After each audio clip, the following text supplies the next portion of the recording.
Security forces کی پاکستان سے دہشت گردی کے مکمل خاتمے کے لیے دبنگ کارروائیاں، سیکیورٹی فورسز کی مؤثر اور جامع کامیابیاں سمیٹ لی۔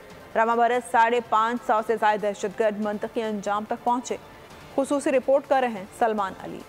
فوج کی منظم اور جامع منصوبہ بندی۔ رواں سال دہشت گردی کو جڑ سے اکھاڑنے کے فیصلہ کن مرحلے کا آغاز ہوا۔ دہشت گرد گروہ کالعدم تحریک طالبان پاکستان اور بلوچ لبریشن آرمی مرکزی ہدف، جو افغانستان کی سرزمین سے مکمل سپورٹ کے ساتھ پاکستان پر حملہ آور ہیں۔ اعداد و شمار کے مطابق رواں سال 24,000 آپریشنز میں 550 سے زیادہ دہشت گرد ٹھکانے لگے۔ 2023 میں ہلاک دہشت گردوں کی تعداد پچھلے 6 برس میں سب سے زیادہ۔ 2022 میں 400 دہشت گرد انجام کو پہنچے۔ پاک فوج کا افغانستان کے اعلی کار دہشت گرد گروہوں کے گرد گھیرا تنگ۔ خیبر پختونخوا اور بلوچستان میں انٹیلیجنس بیسڈ آپریشنز، 130 سے زائد دہشت گرد ہلاک۔ دہشت گرد کمانڈر عظیم اللہ غازی، فیصل، کفایت، سمیع اللہ اور کمانڈر سلمان کو انجام تک پہنچانا بڑی کامیابی رہی۔ غیر قانونی افغان باشندوں کی واپسی حکومت کے لیے بڑا چیلنج۔ روزانہ ہزاروں غیر قانونی افراد کی افغانستان واپسی احسن انداز میں جاری۔ تاحال 4 لاکھ افغان شہری عزت و احترام سے